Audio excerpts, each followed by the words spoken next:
Alright guys, I drummed up a bit of a presentation because I figured that the best way to be able to show people how this all works is to actually lay it all out on a sheet so people can see it visually. Now, please understand my motives for all this sort of stuff. I'm not making any money for any of this sort of stuff. I'm just doing this because I want to pass on information and teach other people about how this is all working. So, I'm making no money for all this sort of stuff, so please take it in, listen to it, understand where I'm coming from and see the logic behind it all.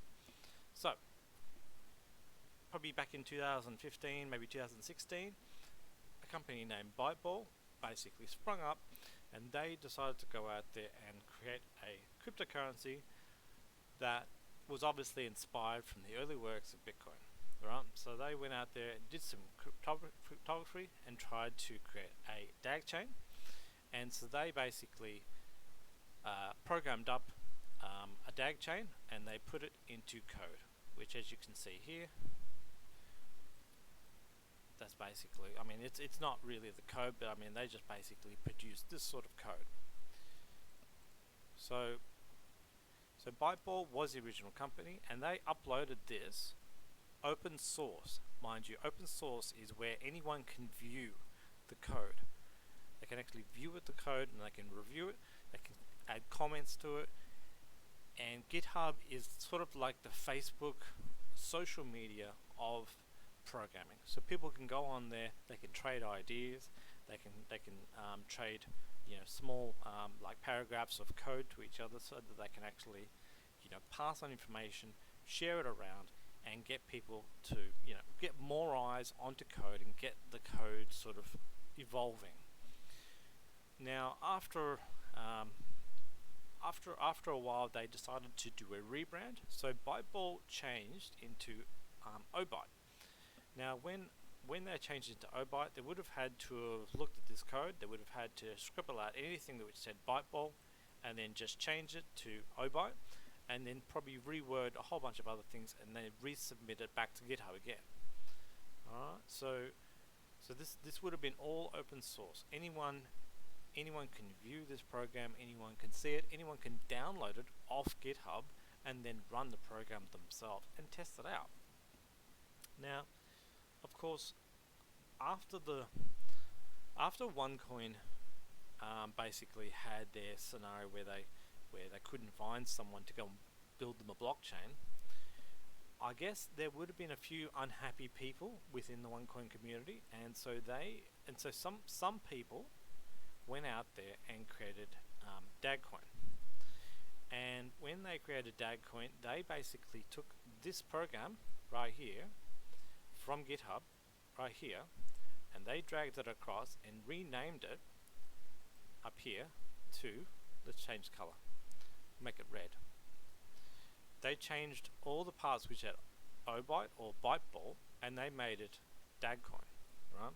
So they effectively took the entire code from the Byteball slash Obyte directory and then renamed it and made it Dagcoin. And in the process, they went out there and minted 1 billion units from what I've read online. So they went out there and launched it, and they went out there and tried to obviously get a marketing team, go out there and produce it. I have heard that a very early exchange sort of failed. It didn't work that well, and so they obviously went back to the drawing board. Maybe rebranded from, I believe, the red Dagcoin to the now blue Dagcoin, and they went and changed the factors in the actual DAG chain itself. They changed it from 1 billion DAG into 9 billion DAG. So they basically turned on the money printer. Now, what you got to understand from all this perspective, right, is that, understand that Bitcoin mints new Bitcoins every single time it solves a block, right? So you have to put in work to be able to get out new Bitcoins. With Dagcoin, they basically dragged the code over and just minted that 1 billion Dagcoins from thin air. basically, as they just typed it in the computer and it just appeared on the screen. So they now own 1 billion DAGs. Now, of course, as I was saying, that they went back to the drawing board and they minted 9 billion DAGs. So they increased it by 8 billion DAGs. Now, once again, this is just like another couple of keyboard clicks, a couple of keystrokes, and suddenly their entire estate is wrapped up in 9 billion DAGs. So they, apart from doing a little bit of code readjustment and stuff like that, they have basically done no sort of hard work to go out there and produce that mini DAG.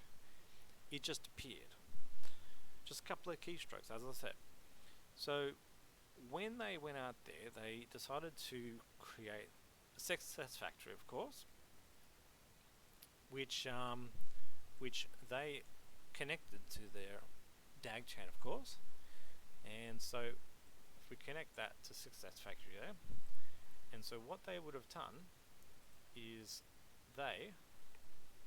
so people like you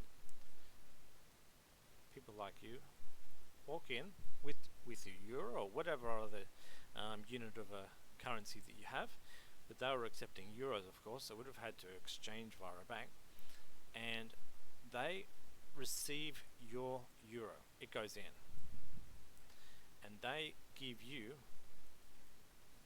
Dagcoins. Now, you have probably received those Dagcoins, and you probably have them in your wallet right now. You've probably even gone down the street, perhaps to some other DAG merchant, and perhaps even purchased something with it, which is probably why most people say it doesn't seem like a scam to me. I've bought things with it, which is true. You probably have bought it, but you've got to think that the other person is also another person who has come along, and they have also come along and spent their euro, and they have received DAG as well, right? So they now believe that, so the merchant now believes the DAG is of value, and you believe DAG is of value. So those exchanges between the two of you can happen. But in the meantime, what's actually happened is this euro has gone into the success factory, right? And it has come out and it's gone to these guys, right? So they have your euro, and you have this. You have the DAG, and they have the euro, right? It's pretty simple. I mean, if you think about it, they produced 9 billion DAG from nowhere, and they put the DAGs on this website here. You came in and you paid euro to receive DAGs. I mean, when you look at that, right? Let's say we all agree that 20 euros is worth 20 euros. What if that DAG is worth 0 cents? Zero. And you've just received 20 euros worth of these DAGs, and it potentially could be zero. And that $20 has been passed on from the Success Factory to these guys, who, are quite conveniently in this photo, pointing at us with a large smile. So anyway, the other thing that happens in the Success Factory is, of course, the escrow, which is here. And so you've come in and you've bought packages with your euro, and some of it has come out to your wallet, but some of it for some people have actually gone into escrow, with the theory that, of course, the longer that you put in your escrow, the more interest that you get. So you get some interest on that escrow, and that's it's an attractive option. It kind of attracts you to thinking, if I've got 1,000 DAG in there, and if I put it in there for 12, 24, or 36 months, my 1,000 DAG is going to become 1,200 DAG, which is an attractive offer. But what it does mean is that it means that your euro, which was in your hand before, went into Success Factory, and it's got stuck in here for one year, 2 years, or 3 years. and all while your euro has passed on to these guys right here. Alright? They have just walked down the street and they've gone and bought their coffee, or they bought a couple of beers with your euro, while your money has just been trapped for 1 year to 3 years. So the next thing that obviously is happening here is that we've got the old SwipeX exchange, which everyone says, hey, you can go out there and use SwipeX. And so they've potentially put some DAG on the SwipeX exchange, and some people have obviously gone in there, put some DAG into there, and have had difficulty trying to sell it.